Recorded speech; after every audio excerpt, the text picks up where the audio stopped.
So, when did Christ or Yeshua start his ministry?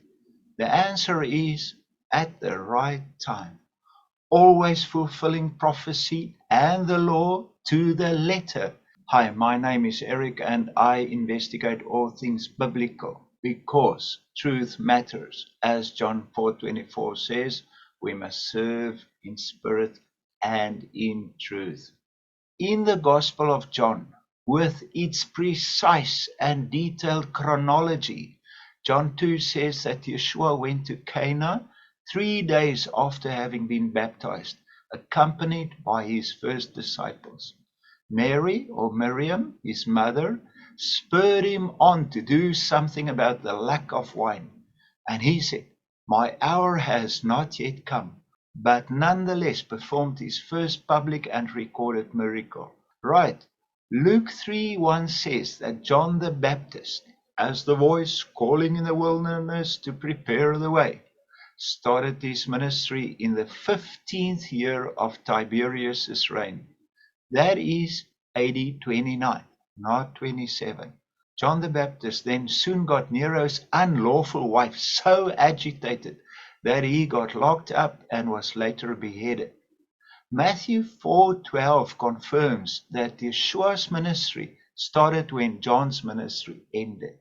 But it is only John that recorded Yeshua's first visit to Jerusalem for the first Passover, when he cleansed the temple and agitated the temple authorities by saying that which took 46 years to build, he can do in 3 days.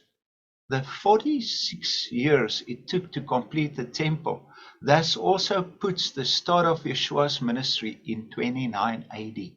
So, to fit 4 Passovers into Yeshua's ministry, you could either allege that he started in 27 AD, or you can add 3.5 years to the 29 and end up with 33 AD, right? So, when did Yeshua's ministry end? On which Passover was he crucified? There were just 2 dates on which Nisan 14 occurred on a Friday and where a lunar eclipse possibly took place. Using astronomical data, Colin J. Humphreys and W. Graham Waddington in 1985 calculated that there were only 2 dates during the governorship of Pontius Pilate that a Friday Passover could be celebrated on Nisan 14. And those 2 dates were either April 7, AD 30, or April 3, AD 33. Right. What the average pastor should know is that the 3.5-year ministry theory only emerged with Eusebius, the bishop of Caesarea, and who played a big role with Emperor Constantine and the Council of Nicaea in 325. It was he who forced the ministry of Christ to fit into Daniel 7:25, Daniel 12:7, and Revelation 12:14. The early church fathers were bishops or scholars whose writings defended key Bible principles in the early church before the Council of Nicaea, which marked the start of Rome's dominance of Christianity. The apostolic and ante-Nicene fathers, meaning pre-Nicene fathers, were those who had contact with the first generations of disciples of the apostles and who usually died as martyrs in their zeal to guard the orthodoxy of the gospel. It is very important to respect and acknowledge the testimony of these early church fathers, who, by and large, stated that the ministry of Yeshua was only 1 year, the acceptable year of the Lord, not years of the Lord. And they were quoting Isaiah 61:2. For example, Clement of Alexandria, who lived from 150 to 215, wrote in Stromata that Yeshua was 30 years old and it was necessary for him to preach only a year, and then quotes Isaiah 61, the acceptable year of the Lord. This both the prophet and the gospel spoke, he wrote. Irenaeus of Lyon, who lived from 130 to 202 AD, in his book Against Heresies, when discussing the number of Passovers in the Gospel of John, mentions the first Passover of John 2, then John 5's unnamed feast, and then the last Passover of John 13. Irenaeus then concludes saying, everyone will admit that these 3 times of the Passover do not make one year. He discussed John verses 2 to 14 without mentioning a Passover. Origen of Alexandria, who lived from 185 to 253, was the first textual critic, having learned this in Alexandria from the Greek scholars of Homer. And he made a massive study comparing all the available manuscripts of his time. In Book 4 on First Principles, Origen wrote that the duration of Christ's ministry was a year and some months.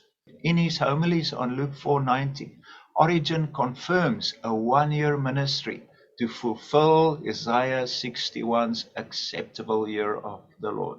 Most of Origen's 2,000 plus writings were destroyed, including his commentary on John 6. But in his commentary on John 5, he refuted the idea that the feast of the Jews was a Passover, saying it would have made the time period too cramped.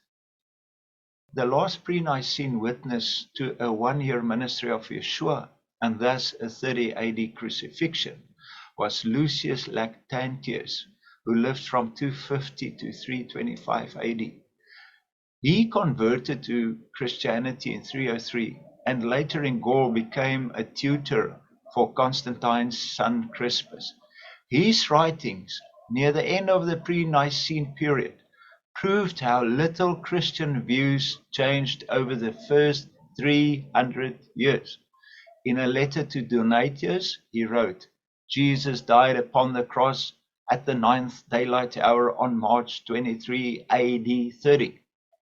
So, knowing that Yeshua started his ministry just before the Passover of 29 AD, how do we fit a 3.5-year ministry in by 30 AD?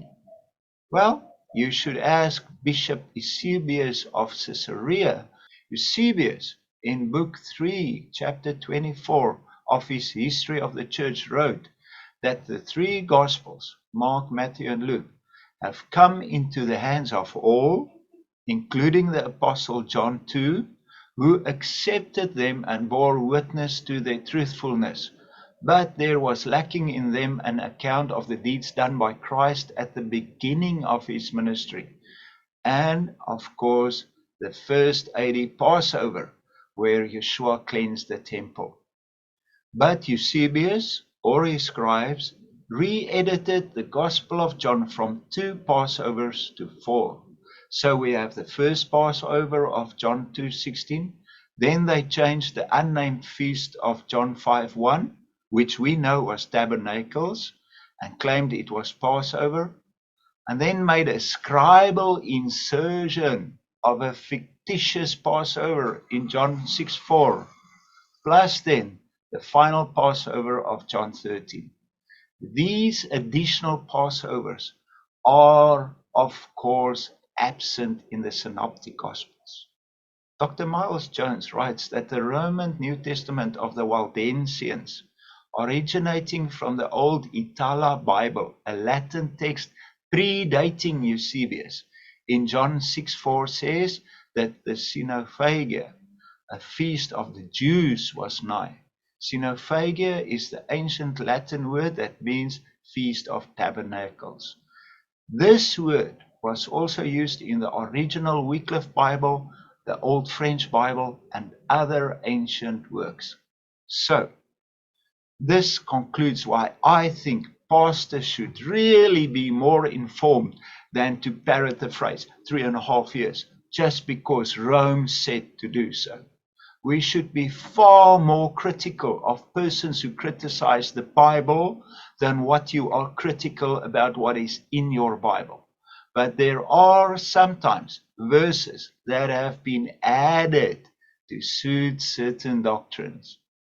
In the next video, I'll talk about the 3 million Israelites in the Exodus.